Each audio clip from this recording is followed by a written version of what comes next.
down there. I want you to say your name and tell me what you do. I'm Chris Evans. I'm an actor. If you could give yourself advice, like look back and talk to the 12-year-old version of yourself, Yeah. what advice would you give? You know what I'd say, and it might seem oversimplified, but it's profound. I'd say shh.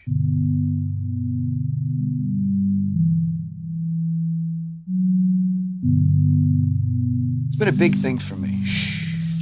You know, it's so funny how noisy my brain is, and everyone's brain is noisy. It's what it does. It makes thoughts. And the problem is, I think in most of our lives, the root of suffering is following that brain noise and listening to that brain noise and actually identifying with it as if it's who you are. That's just the noise your brain makes, you know, and more often than not, it probably doesn't have much to say that's going to help you.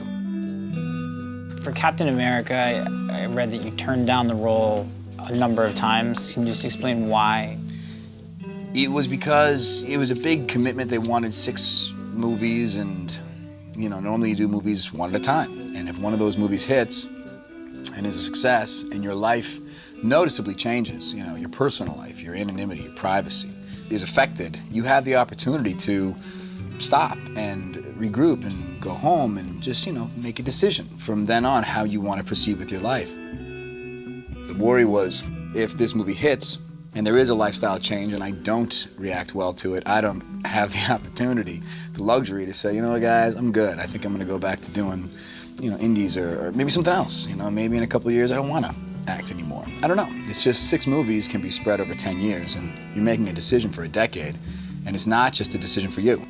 If the lifestyle changes to a point where your anonymity is compromised, then it's really not your right to complain anymore. So if all of a sudden someone in your family ends up in a hospital and you're going in and out every day and someone's taking pictures of you and you complain, everyone's going to say, too bad, you made this bed, sleep in it. And that's a shame. And that's a decision you have to make and prepare for. This ripple effect isn't just going to be about me. And that's scary, you know, and you think, well, is there another way to get where I want to get without this? You know what I mean? If the strings attached are 6 movies, that's a scary loss of control that I just wasn't ready to process. And so I said no. And I asked every human being in my life what they thought, and you know, everyone said I should do the movie, and I did. I said I've gone to therapy. I went to therapy. I was like, fine, I'll talk to a therapist, see what they have to say, and you know, because I do struggle with, I get anxiety about certain things and press and things like that. And it's, you know, all those things were tied into the Marvel responsibilities. And it kind of started to shift on me. It started to feel like maybe the thing you're most scared of is exactly what you should do. Maybe this is actually what you should push yourself into. And it just started to make sense to me that way. And I said, let's go for it. And, you know, it was a bumpy acclimation. It was certainly a nerve-wracking first couple weeks of shooting as to whether or not I made the right choice. But in retrospect, it certainly was. Oh, my God. Can you imagine? I'd be kicking myself. Oh, man. Oh, and my agent's got, you know, a lifetime supply of I told you so's off that one. The times that I felt my best are the moments that I've been able to pull that plug and say, Chris, shh, shh, shh. And it's not quitting, it's not giving up, it's not washing your hands of the thought, it's rising above it. It's operating on a separate plane. You can't dissect why that works, because the reason it works doesn't speak the same language that the brain speaks. You can't try and say, well, why shush?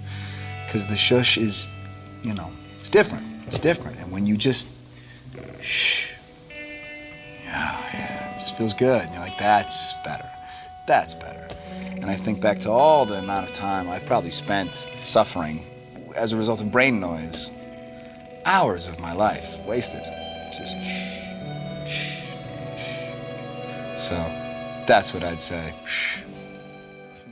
Where are you from? I'm from Boston. You still consider that your home, you said when you were walking up there? Yeah, I got a place back there. I mean, like I said, I got nothing against LA. I just prefer the East Coast. I'm one of 6. I have 3 brothers and sisters. Older sister, myself, younger brother, younger sister. We were really close, you know, a very tight-knit family. We did everything together. We're all actors, so we're all very melodramatic. We're all very, you know, imaginative, and we would play a lot of games together just in our backyard. I had a great childhood. I had a great youth, and my family was a big part of that. That's why I love them. But going home for me is kind of where I just reconnect to that part of my mind, you know, and you just come out here for too long and things that shouldn't matter start mattering, and you say, I gotta recharge. Initially, I was really big into art. I was drawing and painting and thought art school was gonna be the path I was gonna take. I didn't start acting until I was about maybe 13, 14. My older sister was doing plays. She was having a ball.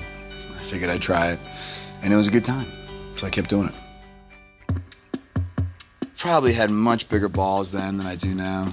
Now I sit, you know, terrified before auditions. I probably couldn't wait to get in the room. I mean, I think back to some of the things I did at, you know, acting camp and things like that. Just the gusto, the willingness.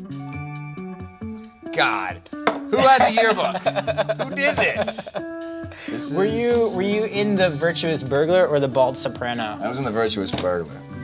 And what role did you play? I don't remember. I mean, I did a lot of plays. I couldn't tell you the. I mean, I have nightmares about this, where you're backstage and all of a sudden you're like, all right, we're doing The Virtuous Burglar. You gotta go. It's like, I don't remember my lines. Just get out there. They'll come to you. And you come out on stage with a play you did 15 years ago, and you're forced. This is what happens when I sleep. Back in the good old days. The good old days. '97. What a time.